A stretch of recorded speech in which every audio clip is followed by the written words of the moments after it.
సదాశివసమారంభాం వ్యాసశంకరమధ్యమాం అస్మదాచార్యపర్యంతాం వందే గురుపరంపరాం. జ్యోతిష్ శాస్త్రాన్ని భావితరాల వారికి ప్రసాదించిన ఋషుల యొక్క పాదపద్మాలకి నమస్కారం చేసుకుంటూ, అలాగే నాకు ఈ జ్యోతిష విద్యను నేర్పిన గురువర్యులు జ్యోతిష బ్రహ్మ కీర్తిశేషులు శ్రీ ఏరంకి సూర్యనారాయణమూర్తి గారు, సూర్యశ్రీ దైవజ్ఞ గారి యొక్క పాదపద్మాలకి నమస్కారం చేసుకుంటూ, ఓం శ్రీ మహాగణాధిపతి నమః, శ్రీ గురుభ్యో నమః, హరి ఓం. వీక్షకులందరికీ నమస్కారం. మీన రాశి వారికి ఈ వారం సాధారణమైనటువంటి గ్రహగతులు గోచరిస్తూ ఉన్నాయి. ప్రధానంగా ఏలినాటి శని, జన్మ రాహు యొక్క దోషాలే ఎక్కువగా కనబడుతూ ఉంటాయి మన ఏ వారంలో చూసినా. దీనివల్ల ధారాపుత్ర విరోధస్య, ప్రవాసం, రోగపీడనం, మానహానిర్మణ క్లేశం, కృష్యర్ భోజన పల్పసహ, ఈ విషయాలు దృష్టిలో పెట్టుకోవాలి. మోసపోవడానికే ఈ గ్రహస్థితి ఎక్కువ అవకాశాన్ని కల్పిస్తూ ఉంటుంది. ఎవరినైనా నమ్మి మోసపోతూ ఉండడం, అప్పిస్తే తిరిగి రావు, అలాగే ఎవరి దగ్గరైనా డబ్బులు దాచుకుంటే తిరిగి రావు. అలాగే ఇంకా దారుణమైన పరిస్థితి, నేను నా అనుభవంలో ఒక ఆమె లాకర్లో డబ్బులు పెట్టుకుంటే వాటికి సైతం చెదలబట్టేసినటువంటి పరిస్థితి. కాబట్టి ఇలా ఆర్థికంగానే చాలా జాగ్రత్తగా చూసుకుంటూ ఉండాలి ఈ మీనరాశి వారు. ఈ వారంలో కూడా అంతే. మరీ ముఖ్యంగా మంగళవారం రాత్రి దగ్గర నుండి మాత్రం గ్రహస్థితి కొంత బాగుంది.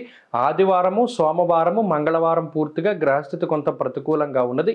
దీనివల్ల ఉద్యోగంలో ఒత్తిడి కానివ్వండి, లేదా అసలు ఈ రానున్నటువంటి కాలంలో ఏం జరుగుతుంది అనేటువంటి సందిగ్ధత ఇవి ఈ 3 రోజులు ఉంటాయి. బుధవారం లగాయితూ గ్రహస్థితి సానుకూలంగా ఉన్నది. నచ్చిన ప్రాంతాల సందర్శనం, నచ్చిన వ్యక్తులతోటి సంభాషణం, నచ్చినటువంటి ఆహార పదార్థాల యొక్క భోజనం, ఇవన్నీ కూడా చక్కగా దొరకడానికి అవకాశం ఉంటుంది. ఆర్థిక ఇబ్బందులు కొంత ఇబ్బంది పెడతాయి. మరీ ముఖ్యంగా అనుకోని ఖర్చులు కొంత అధికంగా ఉంటాయి. అయితే ఎన్ని వచ్చినప్పటికీ కూడా సమయానుకూలంగా ధనాన్ని మీరు సమకూర్చుకోగలుగుతారు. బంధువులు లేదా కుటుంబ సభ్యుల యొక్క లేదా తోబుట్టువుల యొక్క సహాయ సహకారాలు ఖచ్చితంగా ఈ రాశి వారికి లభించడానికి అవకాశం ఉంటుంది. అయితే దశమ కేంద్రంలో రవికుజ బుధుల యొక్క స్థితి, ఇదే ఉద్యోగంలో తటస్థమైనటువంటి వైఖరి ఉంటుంది. అంటే ఉద్యోగం మారాలా వద్దా, సరే ఇక్కడే ఉందాంలే, కానీ మారితే బాగుంటుందేమో, ఇలా ద్వంద్వ వైఖరి. ఏమీ చేయలేని స్థితిలో అదే ఉద్యోగంలో కొనసాగుతూ ఉంటారు.